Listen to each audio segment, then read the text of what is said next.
خۆشەویستانی ماسڵاتان لە بێت و بانیتان باش ئەمەدەوارم لە هەرکە بینەوەربی سەرمانن هەمیشە تەندروست باش بن و لە ساغ بن. ئەمڕۆژ با خۆشحاڵی و کۆمەڵە بڕگە و بابەتی گرنگ و جیاوازمان ئامادە کردووە بۆ هیوام تا کۆتای پرۆگرام بینەوەربی سەرمان من تاکو سوود لە تەواوی زانیاریەکانی ئەمڕۆی پرۆگرامی بانی باش وەربگرن. سەرەتاش چچمە لای فارس. سڵاو دەبێت و بانیت باش فارس. سڵاو عەزیزە بانیت باش هیوادارم کە باش بیت. بەڕێزان بانیەوەش باش خۆشحاڵ و ئاسوودەین کە ئەمڕۆژ لە دەستپێکی ڕۆژێکی نوێدا دێنەوە خزمەتان. هیوادارین کە هەموو لایەکتان باش بن، ساغ بن، سەلامەت بن و پەیتا هێواش هێواش بەرەو کۆتایی ڕۆژەکانی مانگی ڕەمەزان ئەچین یاخود ئەڕۆین. هیوادارین کە ئەم مانگا و بێتە مای خێر و خۆشی و تەبایی و لێبوردەی و خۆشەویستی و ئاشتی و ئاشتەوایی نێوان موسڵمانان و هاوکات نێوان سەرجەم پێکاتەکانی ئەم شارە. ئێمە ئەمڕۆ تەوەریەکەمان تایبەتمەندە بە قسە و باسکردن سەبارەت بە خێر و هاوکات هاوکاریکردنی کەسانی کەم دەرامەت و هەروەها تا چەند گرنگەوە تا چەند پێویستە و کەسانی کە هاوکاریانەکەین کەرامەتیان نەڕوشێنین و هەروەها لە سەردەمی سۆشیال میدیا و سەردەمی بە دیجیتال بوون و ئەو لەمەدا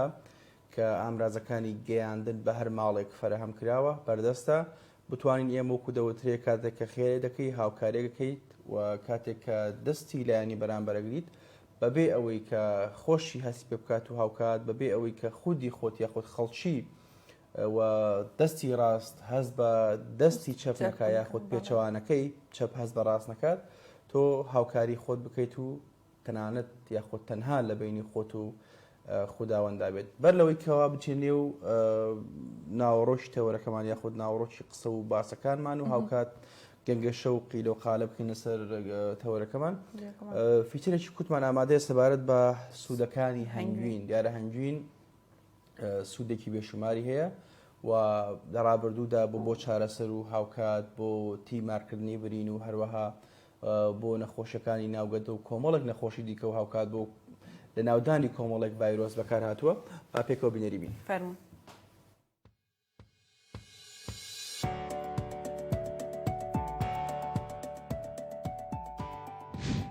هەنگوێن بۆ ڕیخۆڵەکان و کۆڵۆن و ترشی گەدا بەسوودا. یارمەتیدەرە بۆ کردنەوەی ئارەزووی خواردن. بۆ ڕێکخستنی سووڕی مانگانەی ژنان بەسوودا.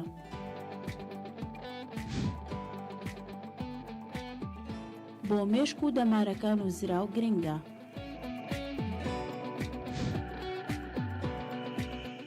توانای لاشە چالاک دەکات و نیشانەکانی پیری دوا دەخات.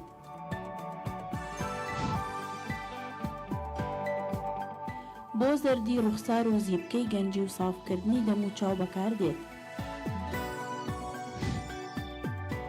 کڕێشی سەر نەهێڵێت و گەشەی مووی سەر زۆر بەهێز دەکات. دەستی هاوکاران خۆش بێت. هەڵبەتە بێگومان هەنگوین هەوەکو باسمان کردیا خۆت لە فیچەرەکەش باس کرا و زانیاریدرا کە سوودێکی تایبەتمەندی خۆر هەیە بەتایبەت کە فارس ئەوەی کە جێتی بینی بۆ من وتی چارەسەرێکی باشە بۆ زیبکە و یاخود وەکو ماسکی سروشتی بەکار بهێنرێت بۆ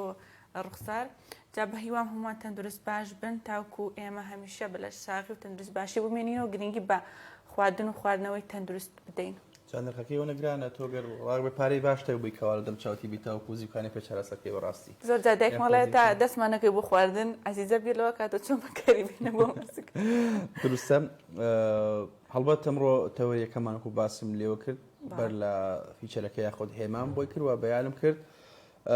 ئێمە لە مانگی ڕەمەزان داین و مانگی ڕەمەزان بەوە ناسراوە کە مانجێکە پڕ لە خێر و بەرەکەت و بەدەل لە لایەن ڕوحانیەکان کەوە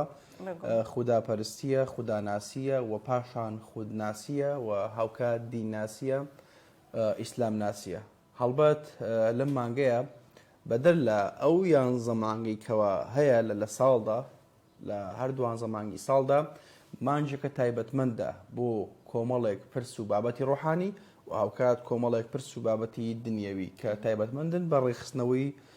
ژیانی مرۆڤەکان لەم کۆمەلگای و لە کۆمەلگای ئیسلامیەکان. هاوکات بیرمان چێت لە هەموو کۆمەلگایەک چینیەکان پێیان دەوترێت چینی هەژار و بەداخەوە لە ئێستادا لە هەندێک کۆمەلگا وای هاتووە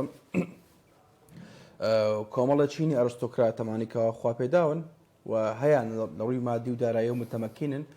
حاڵیان باشە گوزەرانیان باشە و هەندێک چین هەن کە چینی هەژار یاخۆ چینی کرێکار چینی پرۆلیتاریان پێوترێ بەڵام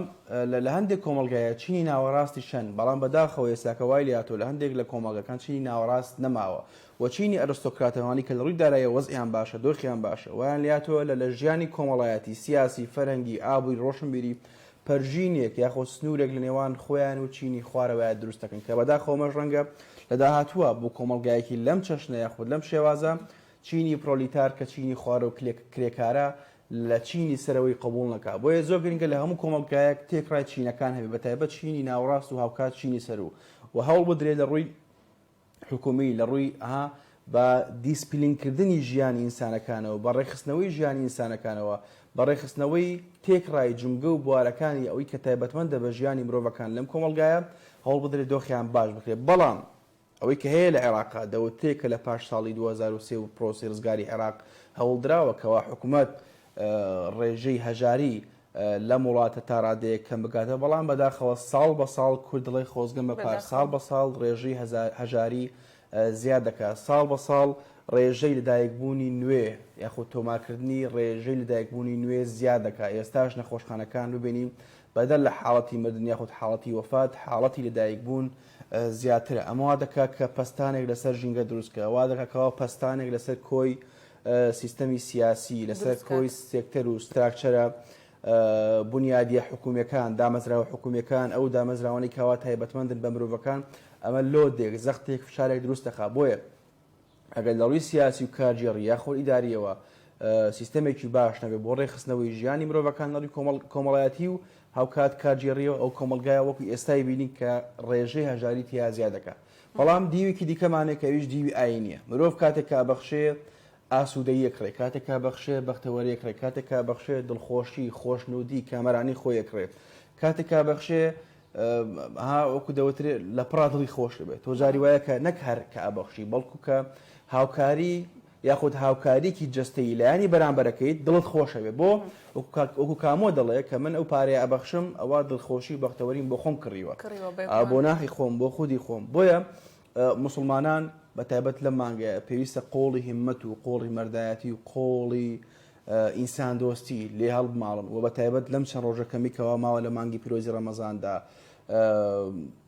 ماڵ مڵک سامان لە کۆتاییدا نامێنێ ئەلمال والبەنونە زینەت الحیات الدنیا کۆتایی پێدێ فانیە دوجار لە ڕۆژی قیامەتە یاخود وەکو دەوترێت کفن گیرفانی نییە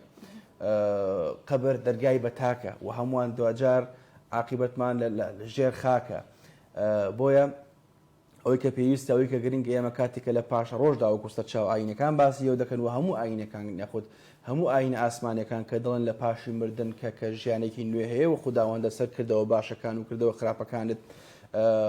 مامەڵێت لەگەڵاکات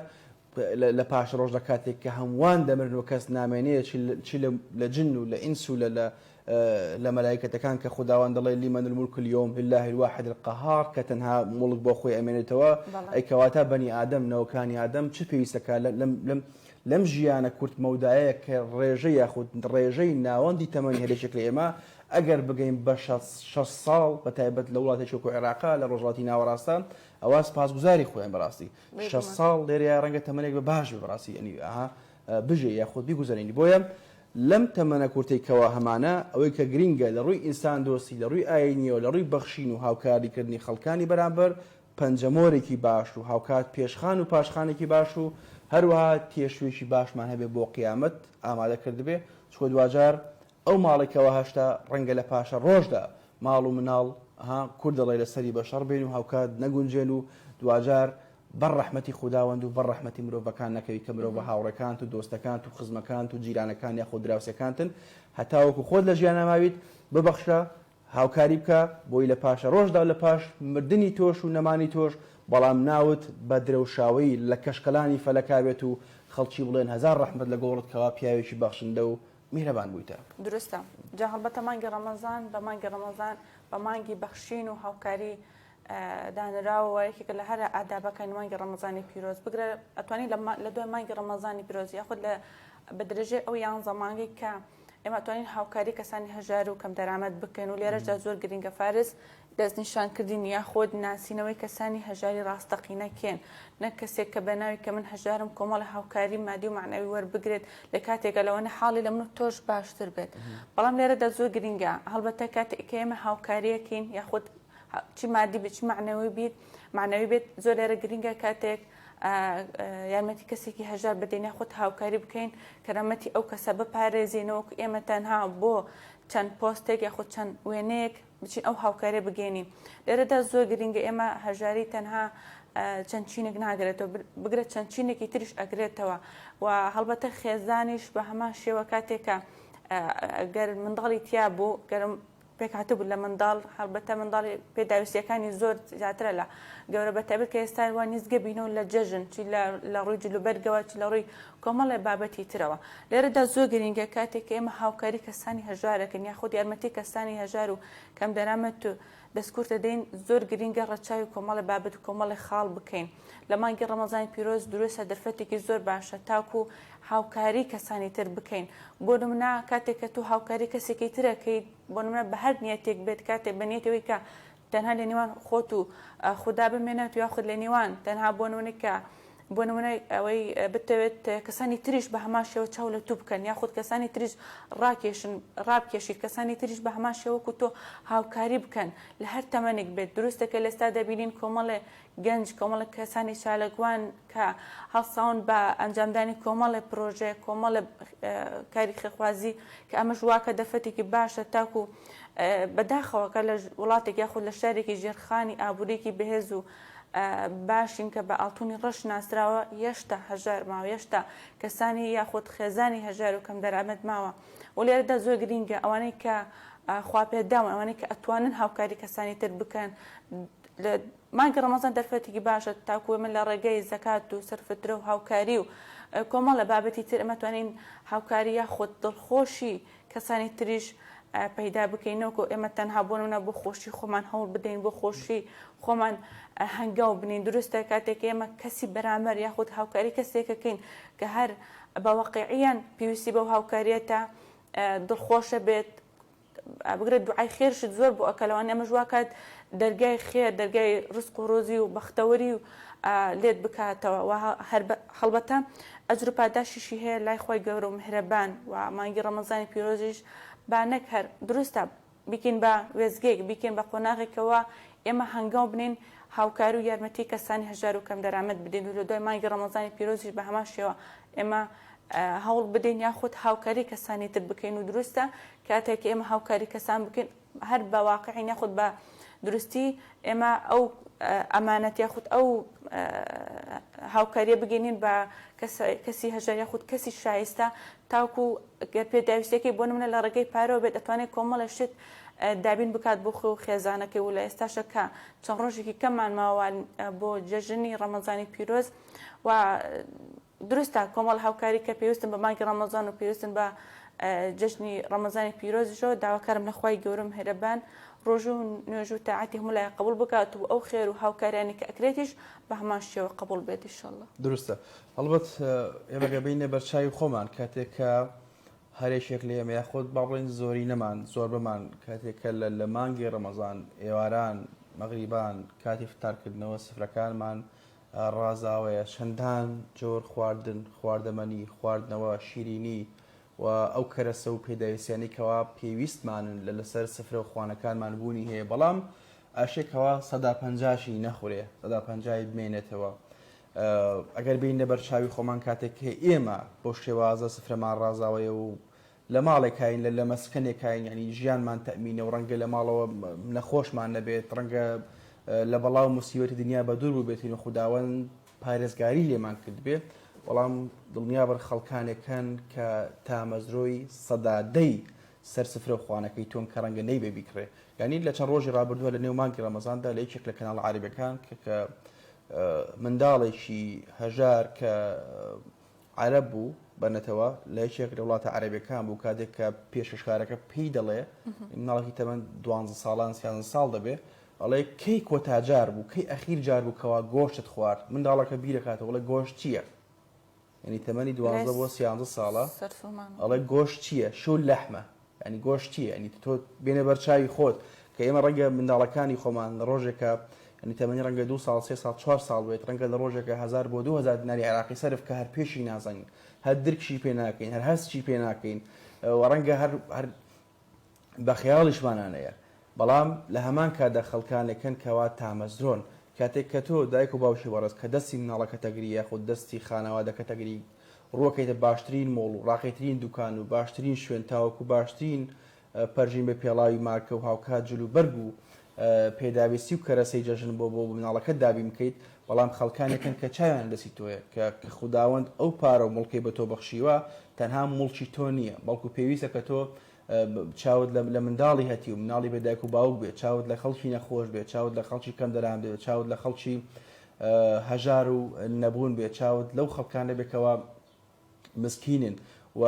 دڵنیا بۆ کەسانی کەوا نیشیانە کەرامەتیانەوەنە بەرزە خۆیان نایەن داوات لێ بکەن وەڵکو پێویستە تۆ خۆت بەدوایانە بگەڕی کاتێک کە تۆ لە ئێستاە بەتایبەت شەوان بازاڕەکان قەرەباڵغە لۆدی زۆر لەسەر جموجۆڵێکی بەرچاوی بەخۆ بینیوە کە ئەچی چەرەس و خواردن و خواردەمەنی و گۆشت و چوزانم ئەوانی کە پێویستە بۆ جەژن ئەو کەرەسانی کەوا تۆ دابینەکەی بۆ خۆت و بۆ خانەوادەکەت و لەبەر چیش تاوەکو جەژن نانێکی خۆش بخۆی یاخۆت چکرێتێک شیرینی ئەکری بۆی کە کاتێک کە دراوسەکەت هات بڵێ وەڵایی چکرێتەکەی زۆر بەتان بوو زۆر بە چێژ بوو لە باشترین جۆر و باشترین براند کڕیوێتی بەڵام بیرت نەچێت ڕەنگە کەسێکی هەژار هەبێت چاوی دەست تۆ بێکەوە کەرەسە و پێداویستەکانی جەژنی بۆ دابیکەی بۆیە دروست ئەوەیە کە دڵنیاش بن و دڵنیاشی کە بەخێر و بە سەدەقە و بە ئەمانی کە باسمان کرد هەژاری بنەبەڕ ناکرێ بەدابینکردنی چەندین سەبەتەی خۆراک بۆ خەڵکی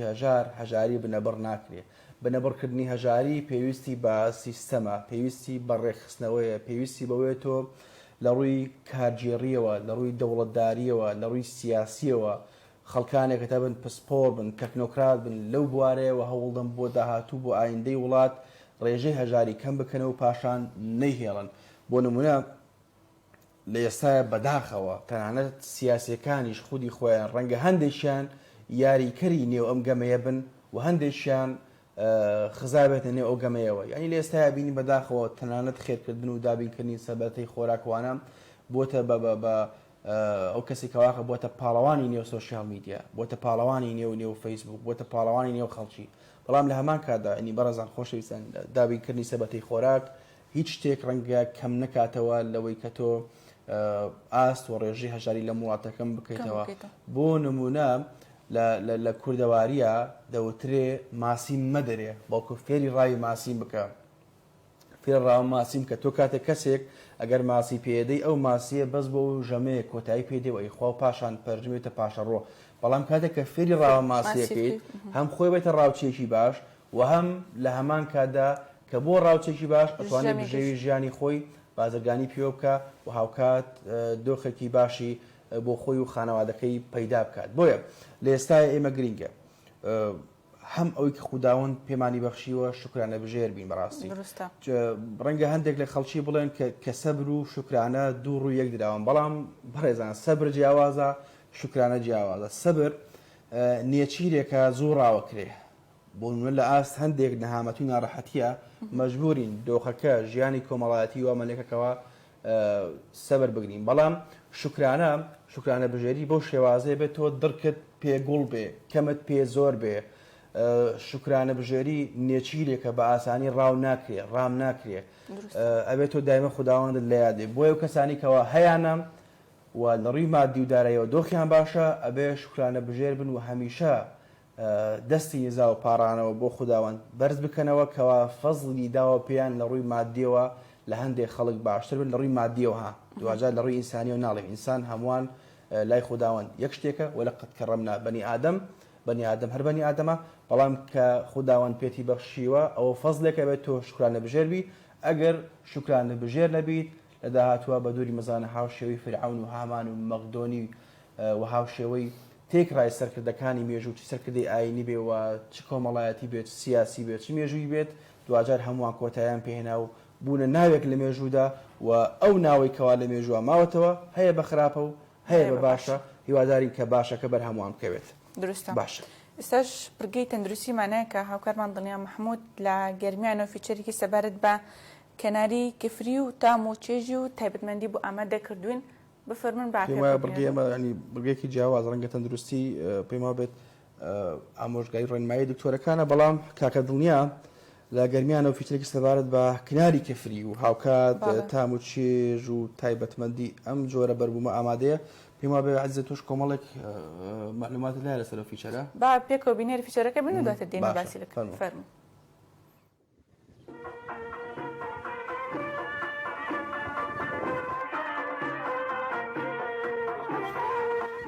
گونجاوی و لەباری کەشوهەواکەی جیاواز بە ناوچەکانی تری کوردستان لە بەشێکی زۆری کوچە و کۆڵانەکانی شارەکەدا ئەم درەختە بە چێژ و بەتامە بوونی هەیە.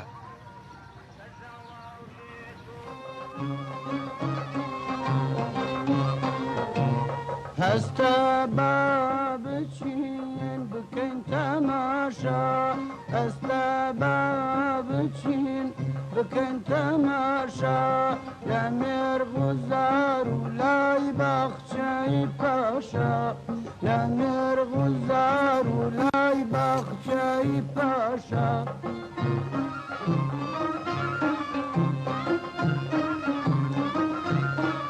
سەرکە نەسرین و وەنەوشە و گولزار سەرکە نەسرین و وەنەوشە و گولزار بلبیلە خوێنێ ئەمدار بۆ ئەودار بلبیلە خوێنێ ئەمدار بۆ ئەودار هەستە با بچێن بکەن تەماشا هەستە با بچێن بکەن تەماشا لە مێرغوزار و لای باخچەی پاشا لە مێرغوزار و لای باخچەی پاشا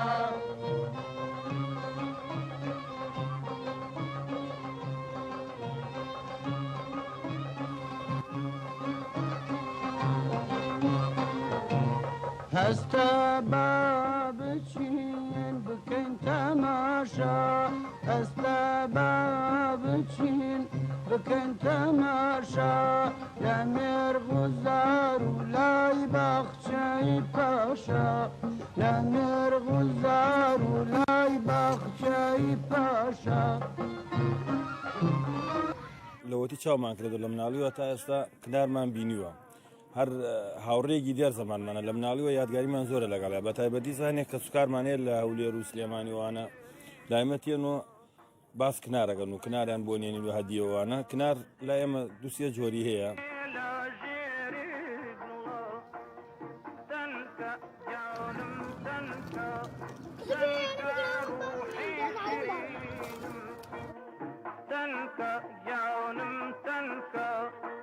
کنارێکێکە لە میوە خۆراکە زۆر خۆشەکان مزرەکان لە تایفەی ئەتوانین بێژین گۆیژە ئەم جارە کنار دارێکە لە کفریە تەنانەت بەستەید ناوی دەرکردە ئێستاکە خەڵکی ماڵانێکەیە دارەکە ئەبڕن و کاوڕێکەکەنە خێریە ترسن لە ێژنەم کاران بەریە نەک شتێکمان بەسەرابێ دوای ئەوەیشە کنار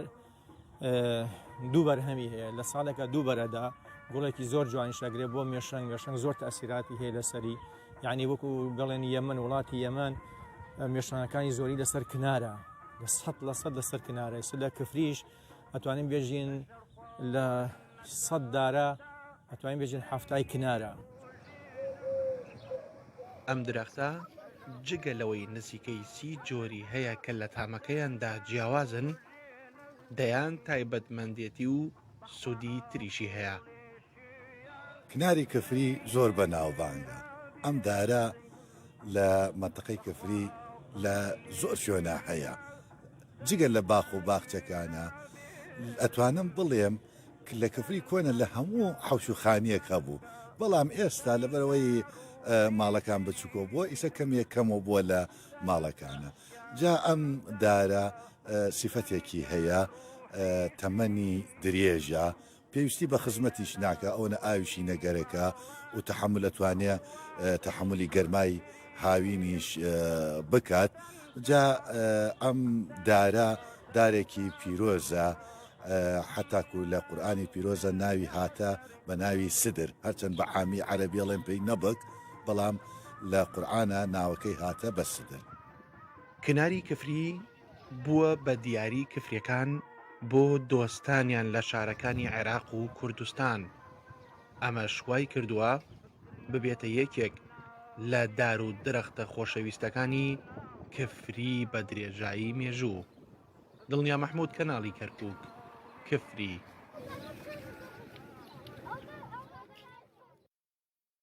سپاس بۆ دڵنیا مەحموود کە وەکو هەمیشە هەڵبەتە دڵنیا مەحموود هەم کارجوان هەمیشە کارجوانیش بۆ پروگرام بەنی باش ئامادا کە هەڵبەتە باسی ئەو درختەی کرد کەناڵی کفریکێک کە لە درختە مێژوەکانی ئەو شارەوە تایبەتمەندی و چێژ و تامی خۆی هەیە لەو شارە. هەڵبەتە هەر شار و شارۆچکەی یەرێمی کوردستان تایبەتمەندی خۆی هەیە لە ڕووی درەخت و کۆمەڵە بابەتی ترەوە بە هەڵبەتە هەروەکو باس لە ناوڕۆکی ئەم راپۆرتەوەی فیچەرە کراوەکەوە کەەوە لە بەشێکی زۆری کۆچ و کۆڵانەکانی شارەکەدا ئەم دەرەختە بە چێژ و تامێکی خۆی هەوە بەوەش کفری بەناوبانگە. ئەوەی کە باس کرد بێگومان هەر شارێک هەر شارۆچکەیەک هەر قەزایەک هەر ناحەیەک هەر وڵاتێک هەر کلتورێک هەر نەتەوەیەک هەر ژینگەیەک کۆمەڵێک بابەت کۆمەڵێک پرەنسیب کۆمەڵێک مۆرگ کۆمەڵێک شێوازن کە تایبەتمەندن بە خۆی وە بەوا ناسرێنەوە بۆ بێگومان لە ڕووی فەرەنگی لە ڕووی کللتوری وە لە ڕووی جلوبەرگ و هاوکات لە ڕووی تەنانەت سیاسیشەوە بوون لە هەندێک وڵات ئەدەبی سیاسی مۆراڵی سیاسی ئەخلاقی سیاسی جیاوازە لە هەندێک ناوچەو لە هەندێک وڵات ڕەنگە لای ئێمە لە ڕووی سیاسیەوە دەنگ بەرزکردنەوە چێکوێ لە بەها بەرزەکانی سیاست و هەندێک خەڵکی وابێت کە دەنگ بەرزکردنەوە قسە و قسەڵۆکوانە لە ڕووی سیاسیەوە تۆ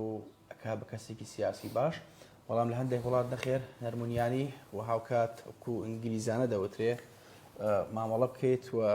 ئەوەی کە هەتا ئامانجەکەت پێ بگەیتەوەکو ئەی پێکیت ینی عزیزە بیرمان نەچێت بینەوە سەر تەوەر یەکەم بەڵام بەر لەوەی بچین لای تەوەر یەکەم ئەچین لای محەممەد ئەڵماس لە قەزای داقوق. محەممەد بەیانی باش لە داقوق چیە گوزرێت و زانیاریەکانی ڕۆژ لەوێت چین فەرموو. محەممەد سڵاو دەبێت و بانیت باش. بەیانی باش فارس، بەیانی باش ئەزیزە. زانیاریەکانی داقوق بارودۆخی ئەمنیە لەم ناوچەیە و ناوچەکانی دەوروبەری. بەس پێشەوەی من چمە ناو مەوزۆی ئەمنیەوە وێ باسی شتێکم ڕۆژانەیە کە لە نێو بازارە چمە بازار یاخود کۆرگاکانە سوڕێمەوە هاوڕەتان کە ئەمبینن ئەڵێن محەممەد بۆ سەرەتای هەموو زانیاریەکان تۆ لە بارودۆخی ئەمنیەوە دەست پێکەی ئەڵێ میتر شانسەکە وایە ناوچەکەم ناوچەیەکی گەرمە و هێڵەکەی هێڵی گەرمە و تر بارودۆخی ئەمنیە. نوێچمە سەر بابەتەکە فەرموو. داقوق لە ماوەی 3 ڕۆژە لە سنووری داقوق و ناوچە جێناکۆکەکان بە تایبەتی لە 3 پارێزگای دیالە و سەلاحەدین و کەرکووک فارس لە ماوەی ئەم 3 ڕۆژەدا 13 کردەوە تیرۆریسی یاخود 13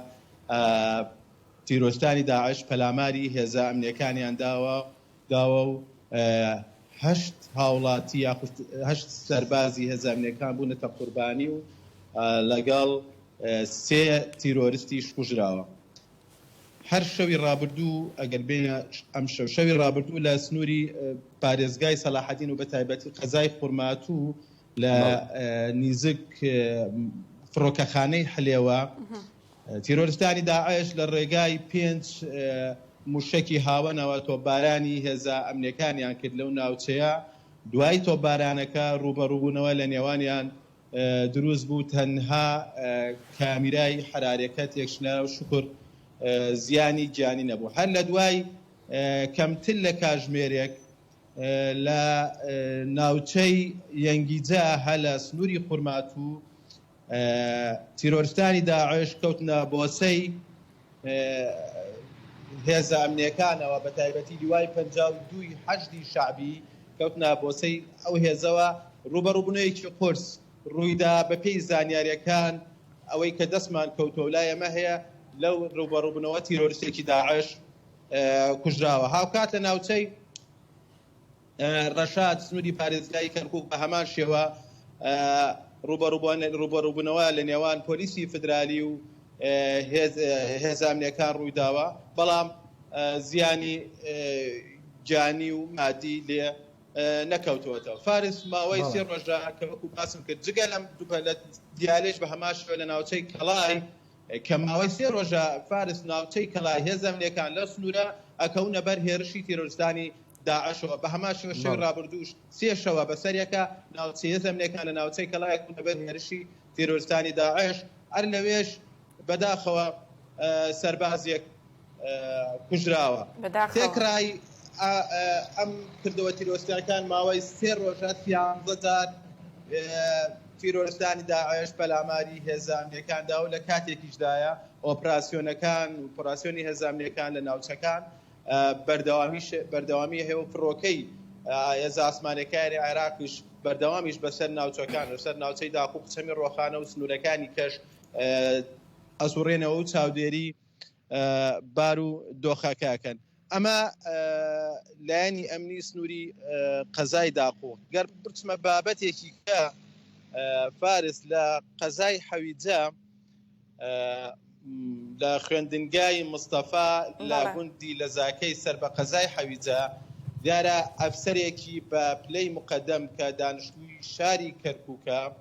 هەڵەکوتێتە سەر خوێندنگایەکی عەرەبی بە ناوی مستەفا دوانەوەندیە بە ناوی مستەفا لە گوندی لە زاکەت کە ئاماژەم پێکرد بە قسەی نەشیا و هەڕەشە بە بەڕێوبەری خوێندنگاکە کە بەهۆی ئەوەی کوڕی ئەفسەری پۆلیسەکە داخلی تاقیکردنەوەکانی وزاری نەبووە و هەڕەشەی کوشتن و هەڕەشەی بەندکردنی لێ کردووە گەر بێت و کوڕەکەی داخلی تاقیکردنەوەکانەکە لە بەرامبەر ئەوەشدا هەردوێنێ بپێی ڕاگەندراوێکی بەڕێوەبەرایەتی پەروەردەی کەرکووک دیارە لەسەر ئەم بابەتە تونەتە سەر خەڵک و دەستیان کردووە بە لێکۆڵینەوە و بانکردنی بەڕێوەبەر و هەروەها لەگەڵ پارێزگار یاخود لە پارێزگاری کەرکووک نووسراوێک کراوە بۆ ئەوێش بۆ ئەوەی لێکۆڵینەوە لەگەڵ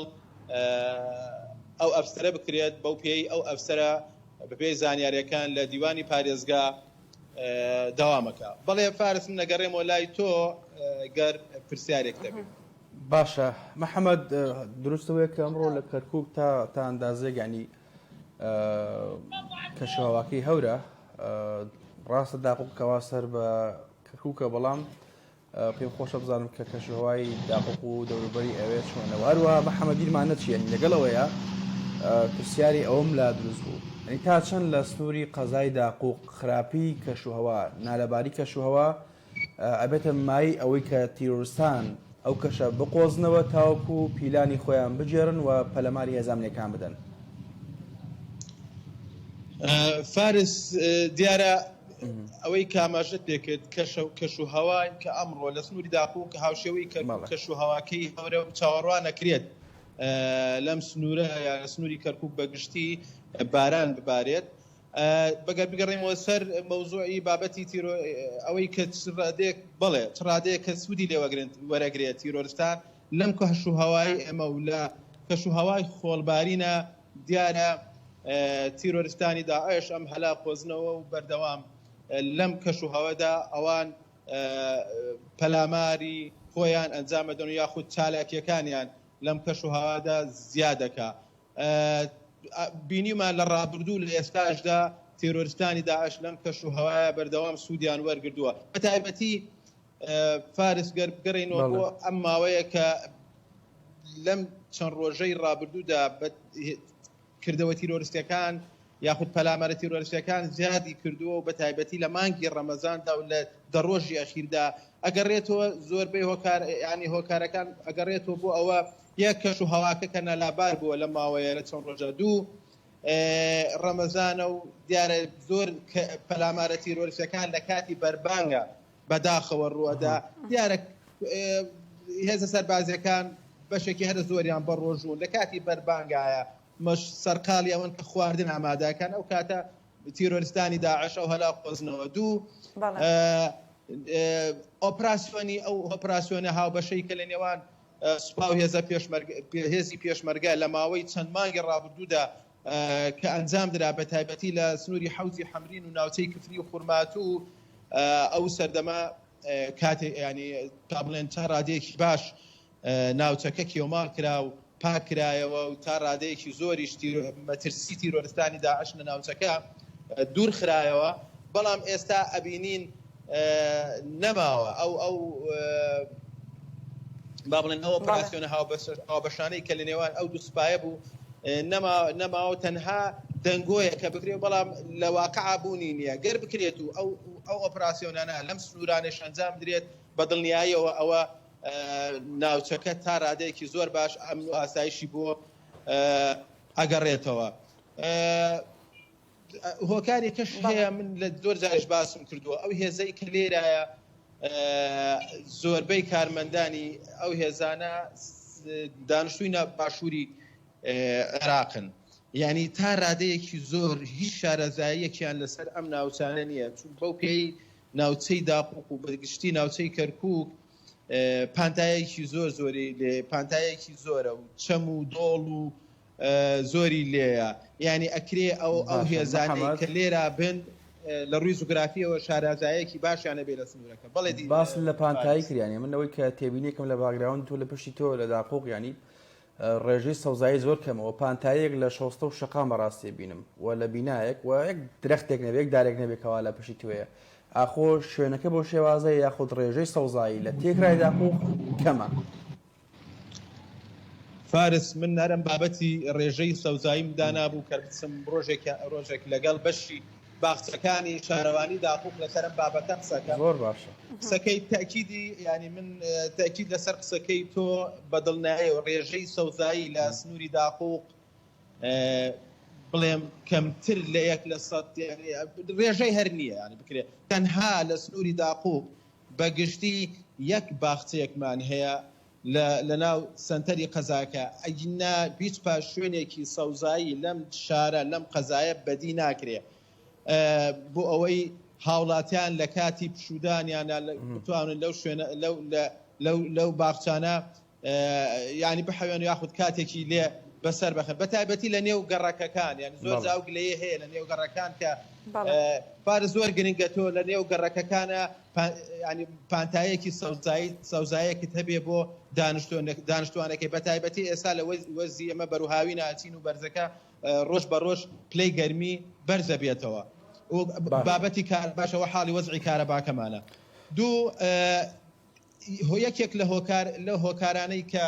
ڕێژەی سەوزی کەمە و نامێنێ لە سنتەری قەزاکە دیاردەی ئاژەڵداریە لەم ناوچەیە بەلەم قەزایە بەداخەوە دیاردەی ئاژەڵداری لە نێو قەزاکە بە شێوەیەکی بەرچاو بەدی ئەکرێ من لەگەڵ بەڕێوەبەری شارەوانیە چەند جارێک گفتوگۆم لەسەرم بابەتە کردووە ئەو هۆکارەکەی زیاد ئەگەڕێنێتەوە بۆ بابەتی داعش ئەمما ئەگەڕێنەوە بۆ بابەتی داعش ئەوەیە کە لەو سەردەمەی داعشە و ئەو گوندانەی دەوروبەری قەزای داقوق کە کەوتنە بەر هەڕەشەی مەترسی داعش بەشێکی هەرە زۆری کۆچی کرد و هاتنە ناو قەزاکەوە ڕوونە لای هەمووان کە خەڵکی لادیە و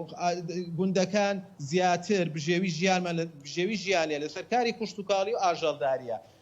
لەگەڵ خۆیان بەشێک زۆر ئەوانەی ماڵانە ئاژەڵیان هێناوەتە ناو قەزاکەەوە بە تایبەتەوانەی کە لە دەوروبەری قەزاکەیە ئەژێن یاخود هەرێکیانیش لە ناو سنتەری قەزاکەیشە بە هەمان شێوە من خۆم چەند راپۆرتێکم لەسەری کردووە بۆ کەناڵی کەرکووک یعنی هە لە ناو سنتەری قەزاکە شوێنێکیان تەرخان کردووە بۆ بەخێوکردنی ئاژەڵ ئەوەش بووەتە هۆکار کە ئەو نەمامانەی کە شارەوانی داقوق من لێرە بەرگری لە شارەوانی داقوق ناکەم بەڵام شارەوانی داقوق تا ڕادەیەکی زۆر توانویەتی شۆستەکان ئەو شوێنانەی کە تایبەتە بۆ تەرخان کراوە بۆ نەمام چاندن نەمامی چاندووە بەڵام بەداخەوە ئەوە بۆتە هۆکارێک کە نەمانێت پارس ئیسا هەر لە پێش منەوە منەوەی گە ناتوانم هاوکارم کۆمەڵێک ئاژەڵ بەدیەکریەوە لەوێ ینی خاونەکەی بەسەرێتەوە بە نێو شەقامەکەی ئەسوڕێتەوە دیارەیان با بۆ شوێنێک بزانام سەوزایی لێ بۆ ئەمە هۆکاری ئەوەیە کۆمەڵی هۆکارن کە ڕێژەی سەوزایی لەناو قەزای داخۆ بڵێ دەستخۆش محەممەد میوادارم دەستخۆش هەڵبەت داقوق بە ماسەکەی بەناوبانگە و هیوادارم بۆ لایڤەکانی داهاتوو لەسەر ماسی داقوق و هاوکات ئەو حوزانی کەوا لە سنووری داقوق بوونیانەیە هەڵبەت حوزێکی زۆری ماسی لە سنووری داقوق بوونی هەیە هیوادارم کە بانیانێکی لەوێ لایڤ بکەیت و هاوکات لەگەڵ ئەو کەسانی کەوا ماسی بەخێو دەکەن یاخود بۆ حوزی ماسییان هەیە بابزین تا چەند ئەو ماسییان یاخود ئەو حوزانە سوودی بە قەزای داقوق و هاوکات تا چەند پێداویستەکانی هاوڵاتیانی کەرکووک و تانە دووزیش کردوێتەوە بێگومان هەم لە ڕووی مادی و هەم لە ڕووی بڵین ئابووری و تا چەند سوودی بۆ کۆمەڵانی خەڵکی داقوق و هاوکات ئەم شارەشە بووە ئەنی سەکاتی کەشتە بازار ماسیەکرد دەڵێ ماسی داقوق بەناوبانگە و خواستێکی زۆری لەسەر بەڕاستی و بێگومان ئەو ئەرزێکەوە تەرخانێکی بۆ حوزی ماسی شارەزایان ڕەنگە یعنی دڵنیاشکەوان باشتێزان کە پێویستەکەەوە ئەرزێکی تایبەت بێ و ئەو خواردنانیکەوە ئەدرێ بە ماسیەکان خواردنی تایبەتە و دروست ئەوە شەکەل لە ڕابردوو بەداخەوە لە هەندێک شوێن لێرە لێ باس لەوە دەکرا کە هەندێک خواردنی ناپەسەند ئەدرا بە ماسیەکان هەندێک ئاژەڵی مردارەوە بوو لە هەندێک لە ناوچەکانی عێراق و خواروی عێراق ئەمە ینی حاڵەتێکی نائینسانیە و حاڵەتەکە پێویستە حکوومەت ڕەچاوی ئەو خاڵە بکە و ئەو کەسانیکەوە ئەو جۆرە تاوانە ئەنجامەدەن سزای یاسایی بدرێن دروستە جا هەڵبەتە هەم لە هەمووش لە شار و شارۆچکەیەک تایبەتمەندی خۆی هەڵبەتە لە داقوق ماسی و لە تەختەقیش بە هەما شێوە زۆر باسی بکەین برسیوانە بێ بابجێنە لای بڕگەی 360 پلە کە سعادی مەلاعەلی باسی نهێنی ئەو مابووە کات کە بۆچی پێویستە مرۆڤ شەوان بخەوێت با بزانین سعاد لەم راپۆرتە دەست باسی چی مابووەکە فەرموو.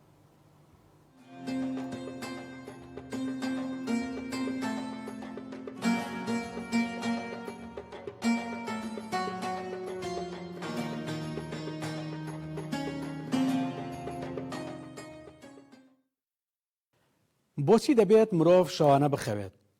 ئەی شەو نخونی و ڕۆژەخە و زیانیان هەیە؟ ئەی ڕۆژوان چی بکات لەم مانگەدا؟ چۆن ئاگاداری خەو و پشوکارەکانی بێت؟ کوڕ دەڵێت شەو خەو کەواتە دوانەیەکی لێکدانە بڕاون. ئایا حاڵی حازریش هەروایە بینن؟ بێگومان نەخێر. لە ئێستادا زۆرێک دەبینین تا درەنگانی شەو یاخود بەرەبەیانی ڕۆژی دواتر بە دیار تەلەڤیزیۆن و موبایل و خوێندنەوەدا دەمێننەوە و شەوارە دەبن. شتی تێدا نییە ئەمەش زیانی هەیە بۆ مرۆڤ. هەڵگەڕانەوەی خەوی شەو بە ڕۆژ زیانی زۆر بە دوای خۆیدا دەهێنێت. گرنگترینیان کاریگەری لەسەر توانای جەستەیی کەسەکە دەکات کە تا چەند بەرگری پەتا و نەخۆشیەکانی دەبێت. ئەم دۆخەوای لە دەکات بەرگری نەمێنێت و ئامادە بێت بۆ هەر نەخوازراوێک ڕوو لە جەستە و دەرونی بکات. هاوکات نەخەوتنی شەو کاریگەری خراپی بۆ چاوی مرۆڤ و بینایی هەیە. سەرەتا کزی دەکات و دواتریش کێشە بۆ تۆڕی چاو دروست دەکات کە سەرنجام بە تەواوی نابینایی دەکات کاتێک دەچێتە تەمەنەوە. مێشتی مرۆڤ هۆرمۆنی میلاتۆنین دەردەهێنێت. ئەو هۆرمۆنە تەنها لە کاتی خەوی شەوانەدا دەردەچێت. بە نەبوونشی مرۆڤ دووچاری حاڵەتێکی نالەباری دەرونی و نیگەرانی و سترێس دەکات. بگرە دووچاری نەخۆشی خەمۆچیش دەبێت. ئەمە جگەلەوەی دروستبوونی خانەکانی مێشک سست و لاواز دەکات و بە ڕۆشتنی کات مێشک پوچ دەکات.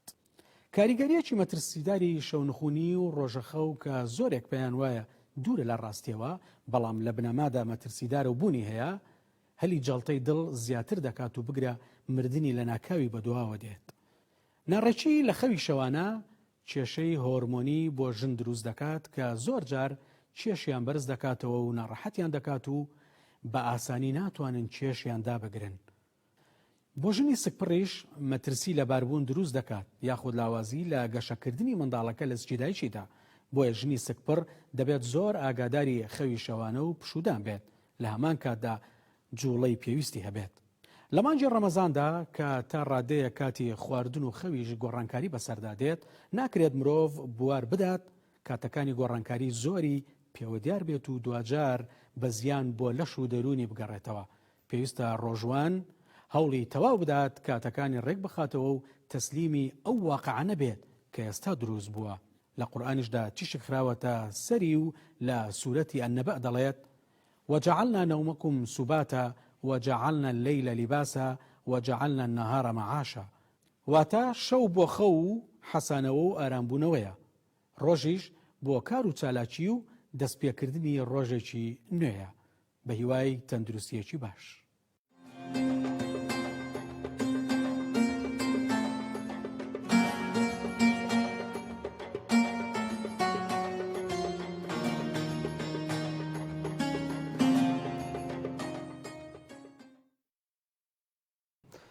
هەڵبەتە زۆر سپاس بۆ سعدی مەلعلی هەڵبەتە باسی کۆمەڵە زانیاری گرین کرد هەڵبەتە زۆر جار کاتێ ئێمە باسی کە سوودەکانی ئەوە کرد کە شەوان بخەوین هەڵبەتە زۆر کەسێ لەوانە لە شەواندا کاری هەبێت بۆ منەوەی کە پاسەوانن لە شەواندا و بەڵام پێچوانەکەی لە ڕۆژدا بخەون هەڵبەت هەر کەسێ و سەرقەڵبوونی بە ژیان چی لە ڕۆژ چی لە شەو بێت ئەمە لای کەسەکان ئەمێنێتەوە. هیوادارم سەعات خۆشی پابند بوانی کە باسی کرد و شەوان زوو بخەوێت. وەتایبەت لە مانگی ڕەمەزان لە مانگی ڕەمەزاندا دڵنیام کە زۆر بەمان ینی سیستەمی خۆمان تێک چووە ئیدی وای لاتەوە ماوەی چەند ساڵێکە ڕەنگە تاوەکو 2013 و 12 بۆ شێوازە نەبوو بێ بەڵام لە چواردە بە دواوە بە تایبەتی هەنی خەڵکی ئیشوکارەکانی کردە شەو لە شەوە بازاڕی خۆیەکە لە شەوە کەرەسەکان یاخۆ ئەوانی کە پێداویستەکانی خۆیەتی فەرهەمێکە دابینێکە و بە ڕۆژ پشووەدا یاخۆ استراحەتەکە ئەوترێت زۆر جاران بۆ منە بە شەوەکە تااقەتمێ هێزم هەیە بۆ منە بە ڕۆژەکە بە ڕۆژ خۆشتر زۆر باش بە بچین بۆ لای دڵنیا مەحموود لە گەرمیان و لەگەڵمانە دڵنیا سڵاوە لێ بێت و بانیت باش سڵاو دڵنیا لای تۆ چیە گوزارێ فەرموو بەڵێنیتان باش بە هیوای ڕۆژێکی خۆش و پڕتەندروستی بۆ هەموو لایەک زۆر سپاس هەواڵ و زانیاریەکانی گەرمان چین فەرموو دڵنیا بەڵێ ئەمڕۆ کۆمەڵێک هەواڵ و زانیاریمان لە بەردەست لەسەر گەرمیان تەمانوتمان گەرمیان دەربخان و خانە دڵنیا دەنگت زۆر بە کیزیەکە لە ئێمە گەر ئەو ماکە کەمە نزیکەیتەوە زۆر باشترە بێ فەرموو ئەمڕۆ کۆمەڵێک هەواڵمان لە بەردەستە لە سەرخۆی قەزا و ناحەقانی سنووری ئیداری گەرمیان یەکەم هەواڵ بەوە دەست پێکەین کە لە ئێستاە گەشتیاری لە کەنار دروستەکرێ و پرۆژە گەشتیاریە لەسەر ڕووباری سیروانە و پرۆژەکە هەم گەشتیاری و هەمیش شتەجێبوونە ڕزامەندی پرۆژەکەەوە گیراوە بە وتەی سەرۆکی شارەوانی کەلار کە لەسەر کەناری ڕووباری سیروان بە 5 بەشەوە پرۆژەکە ئەنجامەدرێ و پرۆژەکە گەشتیاریەوە هەمیش بازرگانیە چونکە ڕووباری سیروان لە دامێنی قەزای کەلارەوە پێدەپەڕێ بەرە و سنووری دیالە سروشت و دیمەنێکی جوانی بە ناوچەکە بەخشیەوە لە هەمان کاتیشدا لە ئێستادا شارەوانی کەلار چەند سایدێکی دروست کردووە بۆی کە ڕێگاکە هەم بێتە شوێنێکی بازرگانی کە چەندین دوکانی تێدا دروستکراوە و هەمیش پرۆژەی گەشتیاری وەکو شوێنێکی گەشتیاری مامەڵی لەگەڵدا بکرێ لە لایەکی ترەوە لە ئێستاە لە هەر لە گەرمیان ینی گەرمیان چەند ساڵێکە بەدەست کێشەی ڕێگاوبانەوە دەناڵێنێ لە ئێستاە زۆربەی ئەو ڕووداوانەی کە ڕوودەدەن ئەکەونە دوو جێگاوە یەکێکیان نێوان کەلار سلێمانیە ئەوی تریان نێوان خورمات و کفریە بەداخەوەی خورمات و کفری بەهۆی ئەوەی کە کەوتوتە نێوان بەرداشتی هەرسێ پارێزگای دیالە و سەڵاحەدین و بەشێکی کوردستانەوە تاوەکو ئێستا ڕێگاکە هەروەکو خۆی ماوەتەوە ڕۆژانە ڕووداوی تێدا ڕوودەدا و سەر و ماڵی هاوڵاتیان تێت دەچێت و لەلایەکی ترەوە ڕێگای سلێمانی کەلارە ئەو ڕێگایە چەندین ساڵە خەریکی ئەوەن کە بکرێ بە دووسای بەڵام پتاخەوە هەر جاری و بە بیانوێک جارە بەوەی قەیرانی دارایەوە جارەوە بۆی نەخۆشی کۆرۆنەوە تاوەکو ئێستا بڕبڕە ئیشەکانی تاوێ ئێستا نێوان کفری کەلار تەواو بووە دووسایدەکە بەڵام ڕێگەی نێوان باوەنور بۆ دەربەندیخان ماوە کە شەوانە ڕۆژانە زۆربەی کاتەکان بەداخەوە ڕووداوی هاتووی تێدا ڕوودەدەن خەڵک گیان لە دەستەدا خەڵک بریندارە بێ ئۆتۆمبیلی خەڵک تێک دەشکی لەو ناو ینی باشە باست لە ڕووباری سیروان کرد ینی پێم بڵێ کەمی بارانبارینی ئەم ساڵ یاخود ڕێژەی بارانباری لەم ساڵدا ئەمە 1-2 گرتنەوەی ئاو لەلایەن وڵاتانی دراوسێەوە ئەمە تا چەند کاریگەر بووە لەسەر دابەزینی ڕێژەی ئاوی سیروان و کاریگەری هەبوو هەم لەسەر کشت و کاڵ و هەم لەسەر جوتیارانیش لە هەمان کاتدا فارس من دەمەویست بێمە سەرۆ چکێکێک لە هەواڵەکانمان سەبارەت بەوەیە بەڵام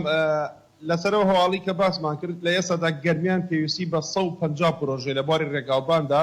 ئەو پرۆژانەش 500 ملیار دیناری پێویستە بەوتەی بەڕێوەبەری ڕێگاوبانی گەرمیان ئێستا دێنە سەر وشکە ساڵێکە بەداخەوە کە وشکە ساڵی لە ئێستاوە کە ئیداری گەرمیان 2 هەفتە لەمەوبەر وشکە ساڵی ڕاگەیان بە پێ و ئامار و داکانی کە لە بەردەستی فەرمانگە پەیوەندیدارەکاندایە گرفتی بۆ ئاژەڵدارانی گەرمیان دروستکرە دوای ڕاگەاندنی وشکە ساڵی سنووری ئیداری گەرمیان لە ئێستادا ئاستی ئاو هەم لە بەنداوی دەربەندیخان دابەزیوە زیاتر لە مەتر و نیوێک و بەنداوی باوەشاسواریش لە کفری لە ئێستادا بە ڕێژەیەکی زۆر ئاوەکەی دابەزیوە ئەمە جارێ نەگەشتەوە بۆ ئاستی کە وڵاتی ئێران ئاو بگرێتەوە بکات بە وەرزی گەرما بەڵام ئاوەکە خۆی وەکەوەی کە باران کەم بووە سەرچاوەکانیان ئاوی بارانە کەمیان کردووە لە لایەکی ترەوە بەنداوی باوەشاسوار بە پێی وتەی عەزیزکەریم بەڕێوەبەری بەنداوی باوەشاسوار لە ئێستادا بەهۆی کەمی ڕێژەی بارانبارینەکەەوە تەنها 3 ملیۆن مەتر سێجایە ئاستی ئاوەکە کە خۆی لە کاتێکدا 5 ملیۆن مەتر سێجا ئاو لە خۆ دەگرێت ئاوی بەنداوەکە بەنداوی باوەشاسوارش لە کفری تەنیا پشت بە ئاوی چەم و کانی ئەو لادێ و گوندارە دەبەسێکە شۆڕ دەبنەوە بەرەو کفری و لە کاتێکدا زیاتر لە 75,000 دۆنم زەوی کشتتوکاڵی زیانمەند بووە ئەم ساڵ هەر لە ئێسا دەستی پێ کردووە و جگەلەوەی سەدان هزار سەر ئاژەڵ کە بەداخەوە کە ئاژەڵدارەکان ئاژەڵەکان گوێزنەوە بۆ ناوچەکانی تر لە هەرێمی کوردستاندا لەلایەکی ترەوە فارس بەپێی وتەی سیروان ساڵح شارەزای جوگرافیای کەشوهەوا لە ماوەی 1 هەفتەدا نزیکەی 10 جار بوومەلەرزە بە گوڕی جیاواز و بە پێوەری ڕێختەر لە گەرمیاندا بە تایبەت لە کەلار ڕوویان داوە تا ئێسش نازان لێ هۆکارەکەی چیەکە لە هەفتەیەکدا ئەو ڕێژە زۆرە بوومەلەرزەیە بووە تەنیا لە چەقی قەزای کەلارە دەمەوێت باس لەوەش بکەم کە بەو پێی کە لە ئێستادا یەکێک لەو شتانی بۆتە هۆی بێزارکردنی هاوڵاتیانی گەرمیان بەداخەوە ماتۆرسکیلە یعنی لە شار و چارۆشکەکان تا ئێستا لە کبری وەکو پاکستانی لێ هاتووە شەو خۆش هەموو کاتەکان ئەمە خەڵکی بێزار کردەوە بەداخەوە چەندین هەڵمە لەلایەن هاتوچۆی گەرمیانە دەست پێ کراوە بۆی دەستگیر بکرێن بەڵام تاوەکو ئێستا وەکو پێویست نەتوانراوە پڕبر بکرێت بە تایبەت دە مانگی ڕەمەزانە کە خەڵک بە ڕۆژە خێوە شەو دێنە دەرەوە شەوانیش خەڵک بێزارەکەن هەم لە کەلار هەم لە کفری و زانێریکی تر ئەوەیە کە لە ئێستادا گروپێک پەیدا بوون سەرقاڵی دزیکردنن لە تاوەری کارەباکان بۆی کەەوە ئاسیشتانی لێکەنەوە لە تاوەرەکان ڕەوانەی ئێران و ناوچەکانی تری بکەن خۆشبەختانە هەم لەلایەن ئاسایشی گەرمیانەوە هەم لەلایەن ئاسایشی کفریوە ژمارێک لەوانە دەستگیر کراوە کە ڕێژەیەکی زۆریان لەو ئاسنانە کردو کە لە تاوەری کارەباکانە دیارە لەو کاتانەی کە شەوە دەستیان کردووە بۆ کە ئەمانە گروپیەکەن ماوەیە کە دەستیان کردەوە بۆ کارە خۆشبەختانە لە ئێستادا ژمارەیەکی و ئاسایشەڵێ لە داهاتووی نزیکە هەمویان دەستگیرەکەی باشە دڵنیا بۆ نمونە کەسێک کە ڕۆکاتە گەرمیان ئەشێک کە شارەزایی نەبێت لە سنووری ناوچەکە من لە پشتی تۆ لە باگراونی تۆ پەیکەرێک بەدیەکەم یا خۆ دەیبینم پێم خۆشە بزانم کە ئەو پێکەرە چ کەسایەتیەکە و بۆچی لەوێ دانراوە و مێژوەکەی بۆ کێ گەڕێتەوە ئەگە زانێری لابێ فەرموو بەڵێ بێگومان زانیاریم لە فارس ئێرە دووسایدی سەرەکی ناو سنتەری قەزای کفریە ئەو پەیکەرە کە لە پشتەوەی منەوەیە ئەوە یەکێکە لە شەهیدانی سەردەمی ڕاپەڕین کە محەممەد سەید مەحیەدینێکێکە لەو شەیدە قارەمانانەی کە ڕۆڵێکی باڵای هەبوولەوەی کە کفری نەکرێت بە ناوچەی دابڕاو چکە کۆمەڵێک پێشمەرگەمانە بوو ئێمە لە ساڵی 1991 لە دوای ئەوەی کە خورمات و ڕژێمی لە ناوچوو دەستی بەسەرداگرت لە کفری تا دوایین دڵۆپە شەڕیان کرد کە کفری نەبوو بە ناوچەی دابڕاو ئێستا لە هەرێمی کوردستان دوایین سنوورەکە بەرەو کەرکووک و بەرەو بەغدادی لە قۆڵی بڵێن دیالەوە ناکە خانەخینەوانەکان لە کفریەوە ئەمە یەکێکە لەو شەیدە قارەمانانەی کە ڕۆڵێکی باڵای هەبوو دەستێکی باڵای هەبوو لەگەڵ کۆمەڵی شەیدی تر کە لە کفریەوە تا دوایین دڵۆپە تاوەکو دەبابەکانی ڕژەمی بەعس هاتونە ناو چەقی شارەکەەوە چەند پێشمەرگێکی تری هاوڕێ و هاوسەنگەریان پێشمەرگە قارەمانیان شەید کرد ئێرە ئەو دووسایدەیە یار باخێکیش بە ناوی ئەو ناو نراوە و ئەمە خۆشەویستی خەڵکی کفریە چونکە لە مای ڕابردووە ئەوان وایان کرد ئەو هاوسەنگەرەکانی کە کفری هۆی ئازادی هەڵمژێ ڕژێمی لە ناوچوون نەتوانێت و بکرێ بە هێڵی 36 و 34 دەست خۆش سپاس بۆ تۆ دڵنیا محمود سپاس بۆ هەواڵ و زانێرەکانت هەڵبەت هاوڕێنش ئارەجیان بوو کە بزانە و پێکەرە چیە لە پشت لێ سەرنج بکە هەڵبەتە لە پشتیەوە بێگومان دڵنیا ڕووکردنەوەی دا لەوبارەوە باش زۆر باشە زۆر باشە خۆشەویستان هەڵبەتە لەگەڵتان بەردەم ئەبین بەڵام هاوکارمان ئارەمپەشە و لە شاری کەرکووک کۆفیچەرێکی بۆ ئەمەدە کردوون سەبارەت بە ئاهەنگی دەرچوونی باخچەی ساوایانی چۆپی کە چەندی نمایشی منداڵانی تێدا نمایش کراوە بفەرمون بە پێک کۆبینەروی سەربین.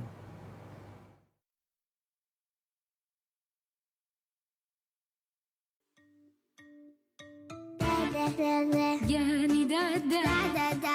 ڕۆحی دادا ئەی چەند خۆشە بانگم دەکەی ناوم دێنی دڵی دادا ڕاکاوەرانە و باوەشم نقڵم هێناوە بۆ دراکە شیرینی و یاری بۆ تۆیە تورەکە کەی پڕادادا دابۆڵکە و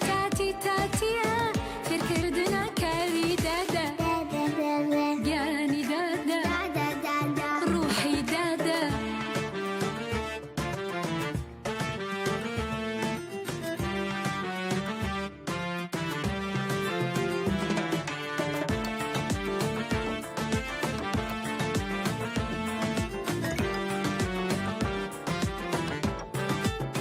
بۆ خواپاش ساڵ و نیوێ دابڕان بە بۆنەی کۆرۆنەوە ئەم ساڵ بە دەوامێکی ڕێکپێک بەڕێوە چوو باخچەکانمان ئاستێکی باشیان بەدەستێناوە لە پەروەردەکردن و فێرکردنی منداڵەکان و ئامادەکردنیان بۆ خۆناغی بنەڕەتی لە کۆی 35 باخچە لەسەر خوێندنی کوردی نزگەی 2500 منداڵی چاوگەشمان ئەم ساڵ بەڕێکن بەرەو پۆلی یەک. سپاس بۆ مامۆستایانی ماندوونە ناس کە کارەکەن لە باخچەکانمان سپاس بۆ بەڕێوەبەرەکان. ئەمڕۆ یەکەم باخچە کە هەڵمان بژار بۆ دەرچوونی مناڵەکان باخچەی چۆپی بوو کە ئەمڕۆ 144 منداڵی چاوگەشت دەرچوو بۆ پۆلی یەک ئینشەڵا بۆ ساڵی داهاتوو کە بە جوانترین شێوە پەروەردەکراوە ئامادە کراوە کە لە پۆلی یەک دەست بە خوێندن بکات.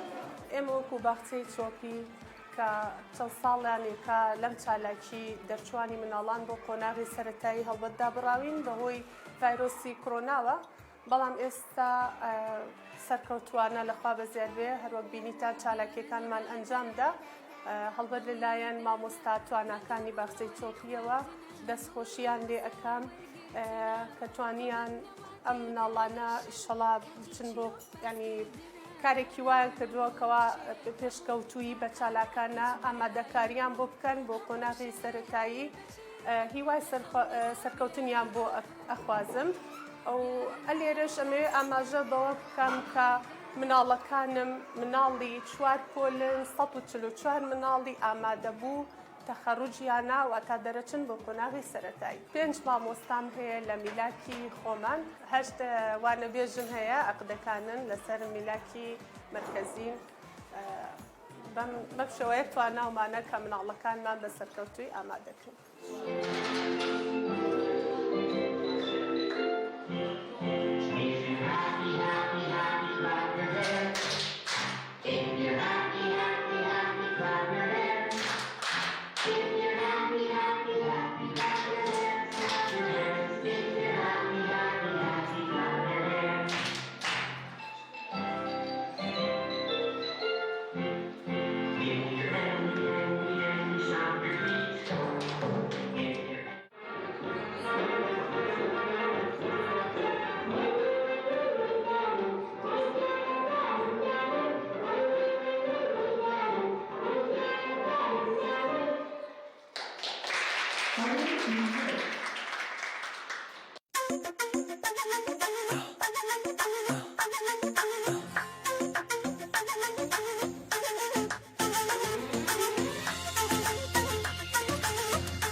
جوانە کۆڵوانەکەی جلی کوردی و سەرشانەکەی وتیان تۆ لە خۆڕاستی جانێ جوانە بۆوانەکەی ئەو قسە جوانە کوڵوانەکەی جلی کوردی سەر شارەکەی وتیان تۆ لە خۆڕاستی جارێت جوانە بۆوانەکەی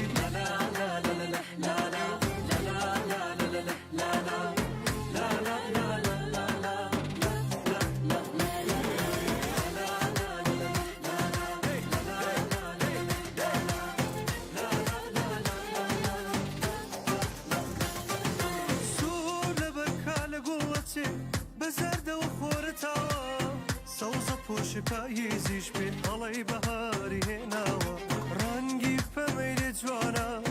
تیری لە دڵم داوە هەر ڕەنگێک بکاتە بەری ئەڵێن ئەم ساڵەوە باوە کووردە کووردە کووردە دڵەکەم ئەو ڕێگەی بۆ پڕ لە گوڵەکەم بە ڕۆحەکەم ناوم مەبا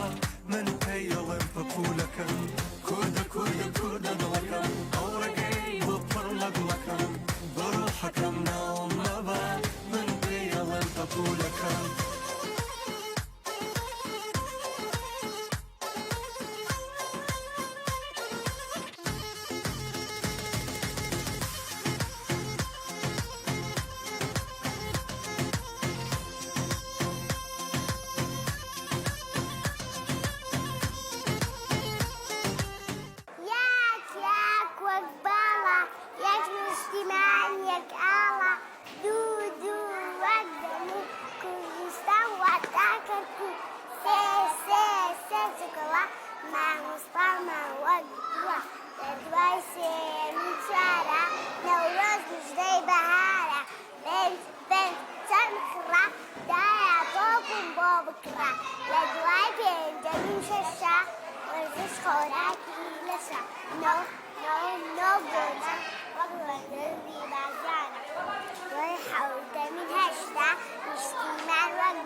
خۆشەویستان دووبارە ڕاستراوتان لێبێت هەڵبەتە نەک هەر بەخچەی ساوایانی چۆپی تەواوی بەخچەکانی تر بە هەمان شێوە تایبەتمەندی و گرنگی خۆیان هەیە بۆ منداڵانەوە ئەم منداڵانەی کە ئێستاش بینیمان مناڵە چاوگەشەکان ئومێدەم داهاتوێکی گەشتیان هەبێت خزمەت با خۆیان و خێزان و نیشتیمان بکەن هەڵبەتەمانە نەوەی داهاتوو جیلی داهاتوون بە هیوام لە ڕێگەی توانە و هێزی خۆیانەوە خزمەتێکی بچکۆش بێت بچکۆڵانەش بێت خزمەت با وڵات و گەل نیشتیمان بکات خۆشەویستان ئێمە لەگەڵتان بەردەم بین لە بڕگەی بابەتی ڕۆژ کە ئەوێستینەوە باتەوە یەکەممان کە قسە و باز بوو سەبارەت بە هاوکاریکردنی کەسانی هەژار و کەم دەرامەت و هەڵبەتەوە لە ئێستا لە مانگی ڕەمەزانی پیرۆز و چەند ڕۆژێکی تریش چینە جژنی ڕەمەزانی پیرۆز تا چەندە گرنگ ئێمە پێشوەختە هاوکاری و بەخشینی خۆمان بگەینێن با کەسانی شایستە کەسانێک کە لە ئێستا دەچاوی لە دەستی کۆمەڵی خێرخوازە چاوی لە دەستەوەی کە هاوکاری بکرێت بە تایبەت بۆ جژنی ڕەمەزانی پیرۆز ئەمانە زیاتر هەڵبەتە لەگەڵ میوانەکەمان بە میوانداری زۆر بەڕێز مامۆستا شێخ محمود عەبدوڕەحمان بەرزنجی پێشنوێژ و تارخوێنی مزگەوتی سەید المورسەلین مامۆستا زۆر بەخێر بیت و بینیت باش یاتان باش خۆ سەلامەتتان سپاس مامۆستا سەرەتا با پێناسێکی هاوکاری خۆت بەخشین بکەین گرنگی بەخشین لە چیدا هەڵبەتە یەکێکە لە ئادابەکانی مانگی ڕەمەزانی پیرۆز بلى والله تر بسم الله الحمد لله والصلاة والسلام على سيدنا رسول الله وعلى آله وصحبه ومن والاه بحقت مانجي رمضان يعني مانجي بخشينة مانجي خير وصدقة وخيراته أبويا يعني خير لما مانجي رمضان أكلي وكو فرزك وايا فرزك بحفتها فرز أجمع أكلي الله إخوائي قولا أبويا خلشي زكاة كان لمانجي رمضان درأكا خير وصدقة زياتر لمانجي رمضان ئاور لە فەقیرە دەنە و لە هەژارە دەنەوە مەوسمێتی مانگی ڕەمەزان مەوسمی ئەو خێر و بەرەکەت و خێرەیە بۆی هەم ئینسان بۆ خۆی خذ من أموالهم صدقة تطهرهم وتزكيهم بها خوای گەورە فەرمێت ئەو پارەیە لەوانە بسێنن بیدەن بە فەقیر و هەژار تطهيري دڵ و دەرویان ئەکات نەفسیان پاکەکاتەوە لە بخل و لە ڕەزیلی و لە شۆح وتزكيهم بها تزكيه دلو دەرونیان ئەکات و تطهيرهم ئەو فەقیر و هەژارەی چاوی لە دەست دەوڵەمەنەکە نابێت ئەویش هەم دڵی خۆشە بێت دوعای خێر بۆ ئەو دەوڵەمەنە ئەکات بەڵێ مانگی ڕەمەزان موسمی خێر و خێرات و سەدەقە و زەکات دەرکردنە. باش مامۆستاوترێ ما أقبح الفقر وما أعظم وأجمل الفقراء. باشا فقيري وكو فقيري خوي قبيحة والله إنساني فقير كم دلامة هجار إنسان لكي جوانا ورقا لاي خداوان ديش أولي كوك دولتي كسي فقير بايا برزبت ورز لجيرا بيت رنقا هندي خلقي بناو دولمان لروي داراي لروي الدلا ونعلم رنقا بو شوازن بلاي خداوان ياخذ لشوني كهذا لو كان الفقر رجلا كإمام علي وهذا إمام قول إمام علي لقتلته باشا كواتا چی بکرێ باشە بۆی کە مسلمانان بە تایبەت ینی هەر لە مانگەیە نەبێ بۆ نمونە هەر لە مانگە مانگی بە خۆداچوونەوە نەبێ ئەگەر بە خۆداچوونەوەش بێ بەڕاستی ئەگەر بە خۆداچوونەوەش بێ لە مانگەیە جاری وایەکو دەوترێ ئێستاکە تەنانەت ڕەمەزانی ژوالیاتەوە بۆتە هەم ئەوەی خەڵکی لە ڕووی عادەتەوە سێریەکەن لە ڕووی عیبارەتەوە سێری ناکەن بەڕاستی ئەوەی بۆتە چاولێکەری ئەوە نەبووتە خواپەرستی ئەوەی بۆتە یەکتر شکاندن ئەوە نەبووتە خۆناسی خودناسی خواناسی تا چەند گرنگە مسلمانان بە تایبەت لەم مانگە و لە دوای ئەم مانگەش بەڕاستی بگەنەوە ئەو ئاستەیە خۆت ئەو بیرکردنەوەی کە دنیا کۆتایی پێدێ ئەوەی کە هەمە بابی بەخشم هەتاکەی بۆچی هەڵێگرم بەخوا کورد دەڵێ ئەڵێ کفنجیفانی نییە بەڕاستی تا چەند گرنگە و تا چەند پێویستە والله پێویستەوە قولی ئیمامی علی كرم الله وجهه رضي الله عنه مشهورة لو كان الفقر رجلا لقتلته يعني فقير معاناتي زور بيني أو تاموشي أزانيتي يعني معاناتي فقير شونا خوي تشتويتي بويا يعني إنسان بلي إما تنها لما نجي رمضان في وسنية يعني بيغمر صلى الله عليه وسلم فرمي إن في المال حقا سوى الزكاة يعني إما تنها الزكاة وسرفتنا نية فقير الصالح كامل شاورب كمان نجي رمضان كي دولة من زكاة كي دركة وكي سرفت لك دركات يعني كفارة الرجوكي بدأت فخير وتواويتر تعصالتر أما يتربى برسيتي بمينته وتشاوي لدسمه نخير إن في المال حقا سوى الزكاة بيغمر صلى الله عليه وسلم فرمي مال وثروة ساماني غير زكاة دانك حقيتها حقي خير وصدقة وخيرات وبخشين للريخ وايا أو كم درامته أو فقير حالة أو من دال يتيم وبيباوكا إنسان أبي أور لي بداته يعني بيغمر صلى الله عليه وسلم فرمي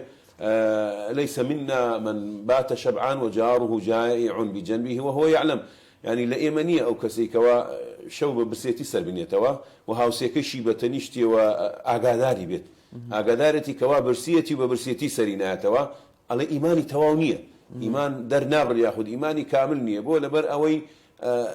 ليس منا من لم يهتم بأمر المسلمين بأمر صلى الله عليه وسلم فرميت أما للرمضان ولا غير الرمضان إنسان نابي تنهابو خوي بجد خويس بيه وخلق نويس بيه أبي يعني لا هولي خمو معاناتي خلق أبي يعني ليس منا من لم يهتم بأمور المسلمين لا يمني أو كسي اهتمام ندات بجيرو قرفتي مسلمانان بكيشو مشاكل مسلمانان أما ليه ما مصعفوك ببسي لخلشي دولمان ياخذ ببسي بربرسان مسؤول كان مسؤول بعام أجر هالكسو أجر بربرسا أو مسؤوليتك زيادة لسر شانتي أجر دولمنا أو يعني مسؤوليتك لسر شانتي برامبر بفقير وهجار بلان للروق بشتكي تماشا أكين أبو شوية كوائما زكاة يعني بارا مال إنسان بس زكاة نية حقي تريتها خير وأمانة لا مشاريع خيرية لا هاوكاري فقير وهجار دا يعني فقير شاوي لدس دولة منا شاوي لدس أوي كواخوا في دعوة إتر تكافلك اجتماعيش درست بيدا بين لنا كومال قاعدة ما مستع بوي كإنسان أم كابرا دولة منا سيرك يوكي كلا مقاصده بابلين هدفه أمانجي زكاة أوي كإنسان ك أو دولة من أخوة بيداوة برك لباركي خوي أداء فقير أمش كواهي تشينية توزك مستوى برزبيته أو كميك لباركي خوي أداتيت يعني محبة وخوشويسية دروس لبيه وتكافلك اجتماعي وقل اعملوا فسيرى الله عملكم ورسوله والمؤمنون بلى أو إتر ريخوا أو محبة وخوشويسية دروس لبيه لبينا يعني الفتيك دروس لبيه لقل دور منو هجارك يا بابلين درستم ما مستمع تواني حل لما نجي رمضان بيروز دا حوكير بجينينا كساني شايس ياخد بدرجة يعني زمان كي تريش أتوانين والله أتوانين بس جاني ما مسوتي بوت عادة هذا رمضان يسمى أبينين أو بابلين أجا سبتي خوراك بيت سلة رمضاني في علين سلة غذائية ياخذ بارا بريك بارا بدنا فقير وجار أو الزكاة وسلفة تركية غيري أو ثمان أو نجبري بعزك واللي هاتو عادة هلا ما نجي رمضان يا إمام موسى بلام للدوان زمان كي إمام واجبة للسرمان أو بقينين أو كوا هيبة يعني كم ترخمي بكات يعني مقصرة برامبر بخواي جورا برامبر بو فقير وهجار أنا أجر أوريان لنا ذاته تنها وابزاني عبادة تنها لرمضان خير وبخشين وصدقة وأمانة تنها لما يجي رمضان نخير أو تينا جيش ولا عين الإسلام أو نجو عبادتيش بوشيوي داوما لناك أبي صاد وظيما إما شامان لفقير وهجار بيت ما مستوى خيرك يمكن شون بزاني أخذ شون بتوانين أو هاو كريك أو بخشيني كإما أي بخشين بتوانين لا إخوي جورا قبول بيت والله هيتر أوا نحن لا يعلم إلا هو نحن علينا بالظواهر كخيرك كربون منا بوما بس يعني بوني كربون منا من بتوام هاو كريك كسي هجار بكم تانا بونا بوخوم بونا وبانكي خوم نقبونا بانك الله نحن علينا بالظواهر والله يتولى السرائر لنا ودلي إنسان تنها خواي جورا زاني مظاهر أو نكاكلي بلاني خالك هي يعني توسيرك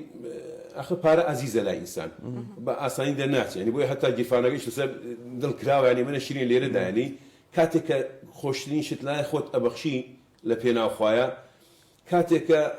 خوت مرتاحة بي خوت دلت خوش بو كاتب زانا أو يعني جيشتوها يعني دوني أما الحمد لله كمان أهلي خير مدالي جيباوك مان أو ججنانا لمزقوت مان هي يعني تقريبا سيكوستر ما بدي يعني بو كرين جلبرجي كرين جلبرجو أمانة بو يعني برايك يوم كوستلك ما بدي إيوانك وين أبو حسيرك والله يعني لخوشية يعني فرميسك هاته ما مستوى زوج يعرفون كأوي كعزيز باسك أبون هنا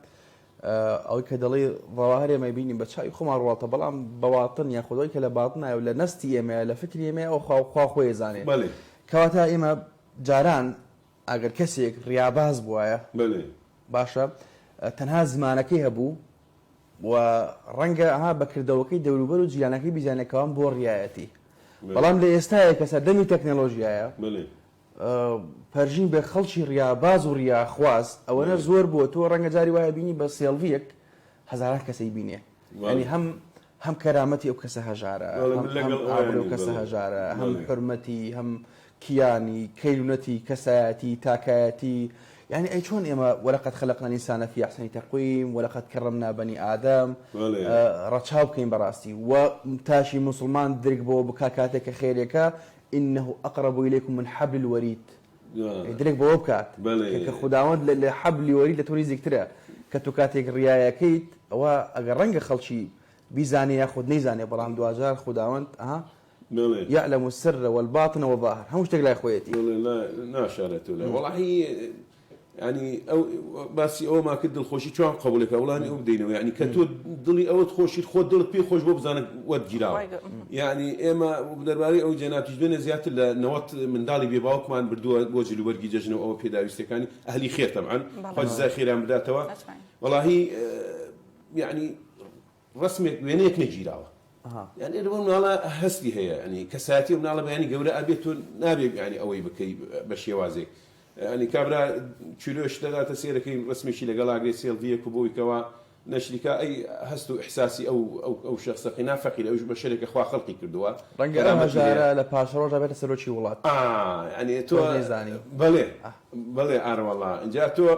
بوي كوا بلان حشة منظمات مثلا بوي كوا أو يعني تي كوادي بزاني لتشيا صرف كراوة بلا من بيموانية يعني أقل بشيوازي بيت يعني تارماية بشان بدري ياخذ بتواي أخر كي بشان ندري لا بشتو بيه لا بيه ناس اللي توا بوي كساتي أو إنسان بباريزي إنك لكاتي خير وصدقاته بحقت زور أبني ئێستا هەنێک کەناڵی شەیە لە ئەبێ بڕە يعني تاوێ بگرێت و تاوێک يعني ئەوە بکات يعني بەو شێوە زەحمەتە زۆر قورسە لەسەر و يعني خوا ئەو بەو شێوەیە خەڵقی کردووە ئەوی دەوڵەمەند کردو ئەویشی فەقیر کردو هەرچی ئەبینێت ئێمە نابێ يعني استغلالی ئەو موقفێ ئەوە بکەین بۆی کەوا خەڵکێک زیاتر پارە بنێرێت يعني بەو شێوەیە بچین يعني وەکو ئیهانەیەکی ئەبینم من مامۆستا باس لە ڕۆلی میدیا کرد زۆر جار ئێمە بۆ نمونە کاتێکە بۆ نمونە من کەسێکم کە خوا پێدام بمێ هاوکاری کەسێ بکەم لە ڕێگەی کەناڵەکان یاخود ئەو پرۆگرامانی کە تایبەتن بە هەژاران بۆ نمونە کاتێک کە ئێستا لە نێو دەستگای میدیای کەرکووک بۆ نمونە کە بیهینینەوە پرۆگرامی میوانی ڕەمەزانمان هەیە کە نەرگیز قادر پێشکەشیەکات وا لە ڕێگەی ئەو پرۆگرامەوە چەندەها خێزان کە پەیوەندیان بە دەستگای میدیای کەرکووک کردووە کەەوە هاوکاری ئەو کەسانە بکەن لێرەدا تا چەندێک گرینگە ڕۆڵی میدیا بە شێوازێکی باش ئێمە سوود لا تەواوی بەرنامەکان وەربگیان خۆت سوود لەو بابەتانە وەرگرین کە پەخشەکرێت بە تایبەت بۆ مانگی ڕەمەزانی پیرۆز وەڵاهی شتێکی پیرۆزاوە من ینی کابرا ئەوێ خێرێ بکە بەس دەستێکی ئەمین و پاک نابینی یان فەقیرێکی وا نازانێت کەوا ئەو پاری بداتی ئەو یارمەتی و هاوکاری بۆ بنێرێت ئەگەر شوێنێکی ئاوا هەبێت ئەمین و دەستپاک بێت و بە معاناتی خەڵک بڕە تابعەکەم بەعزە زار ئێواران ینی پیشانەدات لەگەلێ شوێنەوە ینی بۆیان ئەنێرە ئەو سەلە غیزاییەکە نێری ئەو خواردنەکە ئەنێرە لەو مەطعەمەوە ئەو مثلا ئەجیزە کارەبای ئەنێرێ لە شوێنێکەوە ینی ئەمە هەمووی کۆکردێتەوە هەر کەسە بە گوێری خوا بەپێی پێداویستەکانی ئەو ماڵە پێداویستەکانی ئەو ماڵە تەئسیری لەم ناکە بەڵام بۆ ئەو ماڵە زۆرە ئەم کەناڵە بووەتە ینی سەبەب ئەو خێرە ئەمە کەواتە میدیا لێر دەورێکی سەرەکی هەیە بۆ کۆکردنەوەی ئەو هاوکاری و کۆمەکیە بۆ ئەو فەقیر و هەژارە ئەمە گەلێ گەورەی لای خۆی گەورە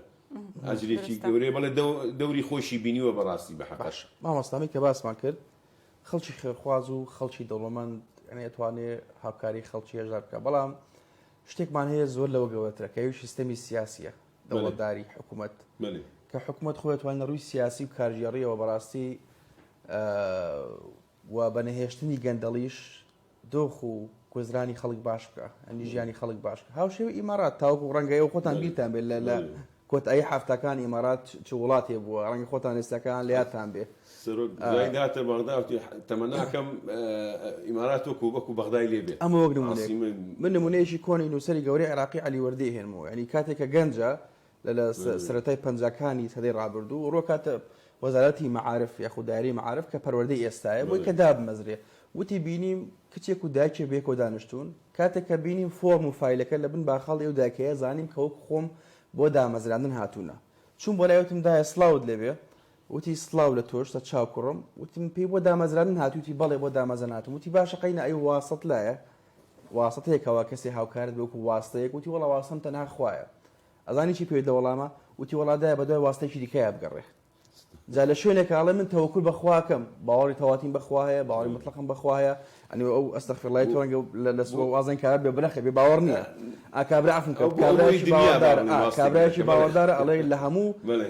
ئەو بابەتانی کەواتیە موسەیەری نەک مخەیەر موسەیەر جایری پشت بەخوا بەستین و بڕای مطلقمان بە خودداوەندەیە بەڵام ئەم وڵاتە ئەوەی کەمە بەستمە ئەم وڵاتە لەوەتە هەیە بۆ شێوازە هاتووە لە 1922 بەدوا بۆ شێوازە هاتووە واستەکاری یعنی کە ئەها سیستەمێکێتیا سیستەمی کە پێوتە گەندەڵی بە تایبەت لە پاش پرۆسی ڕزگاری عێراق کە 2023 هەتاوەکو سیستەمی ئەم وڵاتە و هەتاوەکو گەندەڵی لەم وڵاتە ڕێک نەخرێتەوە ئەم وڵاتە بە سیستماتیک نەکرێ ئایا ڕێژەی هەژاری کەمەکرێتەوە یاخودنا والله ناکرێتەوە قوربان مەقولەیەکەڵێ الناس على دینی ملوکیهم یعنی خەڵکی لەسەر دینی مەلیکەکەیانە مەلیک ئەگەر پاشا سەرۆک گەندەڵ بوو فەساد بوو داپەروەر نەبوو ملەتیش بەرەو ئەو ئاقارەیە ئەڕوا ئەبینین یعنی بە حەقەت ئێمە عقوبە لە دوای عقوبە دێت ینی حقوبە لە دوای حقوبە دێت و بەو شێوەیە ئەبینین حاڵی ساڵ بە ساڵ خۆزگەمان بەپار ینی هەموو ساڵێک ئەڵین وەڵاهی پار باشتر بوو هەر بەرەو دواوە دین بۆ گەندەڵی زیادە فەساد زیادە ڕێژەی فەقیری و هەژاری و بێکاریش هەر زیادەکات بالمقابل بۆ لەبەر ئەوەی لەسەرەوە چۆنە ئەمیش هەر ئاوا الناس على دینی ملوکی بەم شێوەی ئەڕە فەسادە گەندەڵە دزن جەردەیە چەتەیە میلەتەکەیش هەر بەرەو ئەو ئاقارە ئەڕوە ئەگەر ڕوو لەخوا بێ و دادپەروەر بێ میلەتیش هەر حەقی حدودی خۆی ئەزانێت و ئەزانێ لەسەرەوە ئاوایە بە هەمان شێوە ئەبێت بۆیە هەتا سەرەوە چاک نەبێت دادپەروەر نەبێت داوا بکەین خوا حاکمێکی عادل بوو دادپەروەرمان بۆ بنێرێ ینی ئەموری خەڵکی بە دادپەروەری بێتە ڕێوە بۆی هەر کەس حەق و مافی خۆی وەربگرێت ئەم هەژاری و گەندەڵیش نابێت لە هەمان کاتە ئین الله لا یغیر ما بقوم حتى یغیروا ما بأنفسهم ئیمامی عومەر دەڵێ ینی باسی خەوی لەگەڵاکەنە چۆن بتوانم بخەوم لە کاتێک ئەگەر بێت و بە ڕۆژ بخەوم ئەوە حاڵی مسلمانان فەرامۆشەکەم و لە کیسمەچی ئەگەر بە شەویش بخەوم ئەوە نەفسی خۆم فەرامۆشەکەم بەڕاستی و بەرامبەر بە خودداوان کەم تەرخەم ینی تا چەند گرنگە و پێویستە بێگومان کە حاکمی دادپەروەر ئەبێ هاوشێوەی ئەو بێ ینی خەمی ئەوەیەتی کە بە شەو بخەوێت نەفسی فەرامۆشە بێ بەرامبەر بە خودداوان کەم تەرخەمە بێ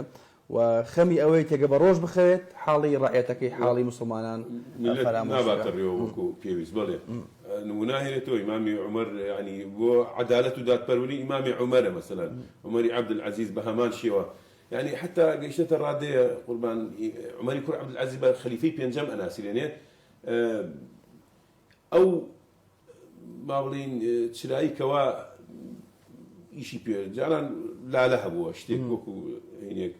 زيتان تيكلو إشان بيكلوا بو إشي شخصي خوي بكاري نهينا والله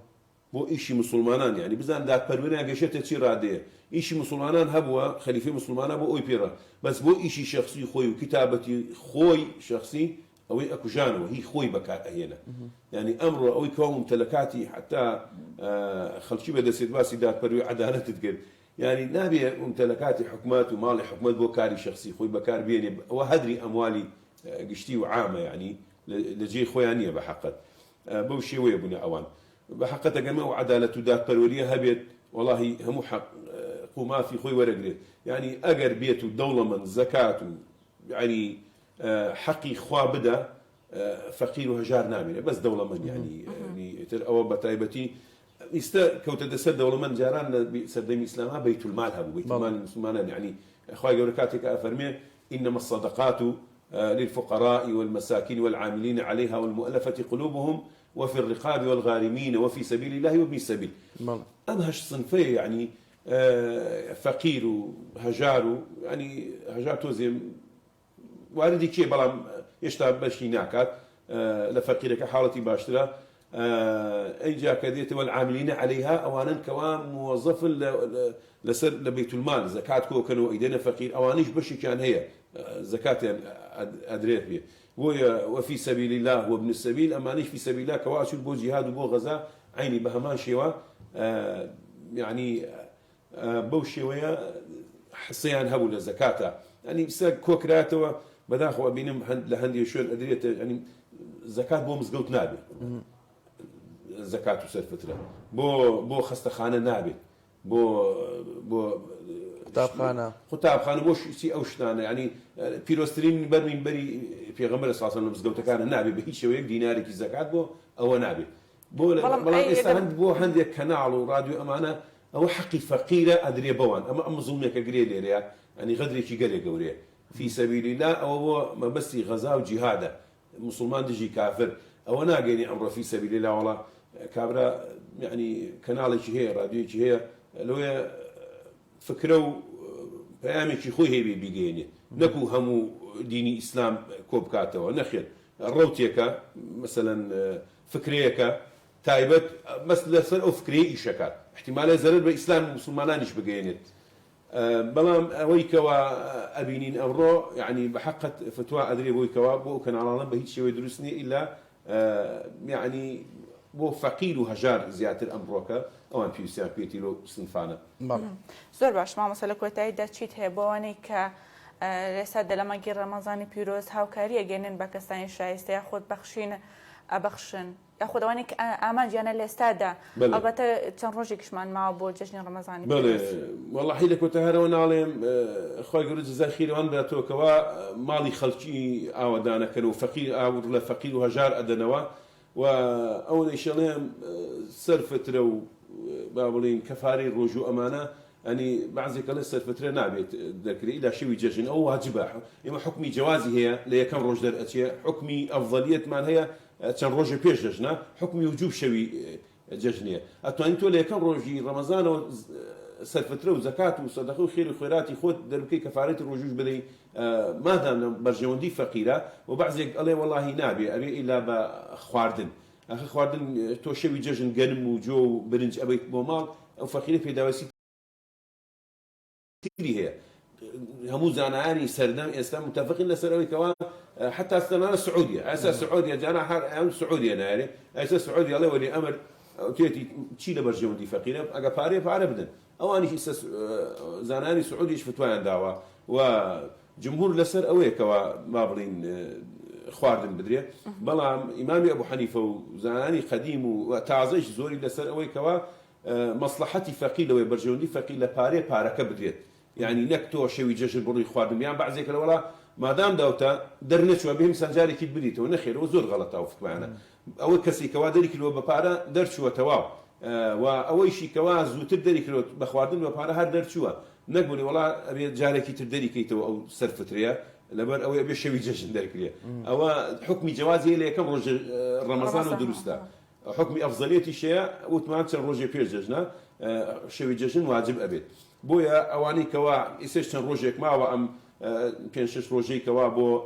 جەژن ماوە هەتا ئەتوانن ئەوانەی کەوا خوای گەورە دەروی خێری لیان کرێتەوە هاوکاری و یارمەتی فەقیر و هەژار بدەن ینی فرسەتێکە بۆ دین بۆ ئیمانت واللهی هەر کەسێ دڵ فەقیرێ خۆش بکەمە مۆستا خوای گەورە لە دنیا و قیامەتە دڵی خۆشەکە بە حەقەت یعنی فرسەتە تا ساڵێکی تر تەعویز نابێتەوە بەڵێ ئێمە ئەڵین بێ ساڵ 12 مانگ بەڵام ئێستا موسمیەتی ینی فەقیر و هەژار چاوی لە دەست دەوڵەمەنە بۆی کەوا یارمەتی بدا و هاوکاری بکە ئەم جەژنی بەخۆشی برێتە سەر وەکو خەڵکانی تر و مسلمانانتن داواکەین لە خوای گەورە نوێژ و تاعەت و ڕۆژووی هەموو لایەکمان قبول بکات و هەموو لایەکمان محفوظ بکات و ئەم وڵاتە بپارێزێت و بارانی ڕەحمەتیشمان بۆ ببارێن بە حەقەت خەڵکە سەغڵەتە چەندە درەنگە بەڵام لای خوای گەورە ئاسانە و ئیشی کون فەیەکونە بەڵکم خوای گەورە بە ڕەحمەتی خۆی ڕەحمە لێ بکە بارانی ڕەحمەت ببارێنێ وصلى الله على سيدنا محمد وعلى آله وصحبه وسلم هیوادارین ئێمەش دەستخۆش مامۆستا سپاس بۆ ئامادەبوونت مامۆستا هیوادارین کە ڕەمەزانێک کە باسی بێتە مای خێر و خۆشی و تەبایی و لێوەردەی وە خاڵێک لە هەمووی گرنگتر هیوادارین کە ئەم توێنێتی و برسێتی و شەو نخۆنی و خێر و سەدەقە و شاکە و زەکات لە بۆ نمونە لە کۆتایی مانگی ڕەمەزاندا کاتێک کاگەینە جەژن دوجار بە دڵێکی پاکەوە ڕەمەزانمان بەڕێکرد بێ نەک لە جەژندا وەکە وایە ڕەمەزان هەر پێ تێپەڕ نەبوو بێتین بەڕق و چینە و هاوکات لە بەرامبەر خۆش نەبین بۆ فلتەرەیە تێنەپەڕین بەڵکو خەڵکانێک بین دەروون پاک دەروون ساغ نەک دەروون نەخۆش و دەروون ناپاک بچینە و چوارچێوەی ختم الله على قلوبهم وعلى سمعهم وعلى أبصارهم غشاوة دڵمان پاک بێ و ئەو غیشاوەی ئەو و خاڵ ڕەشەی لەسەر نەبێ دووبارە سپاس دەشتا کات ماوە تاکو ئێمە کەسی بەرامبەر خۆلایانی بەرامبەر دڵخۆش بکەین و ئەو هاوکاری و بەخشینێکی هەمانە بگەینین بە کەسی شایستە دووبارە خوای گەورە نوێژ و تاعاتی هەموو لای قبول بکات و تا پرۆگرامێکی تر لای منەوە هەر شاد بن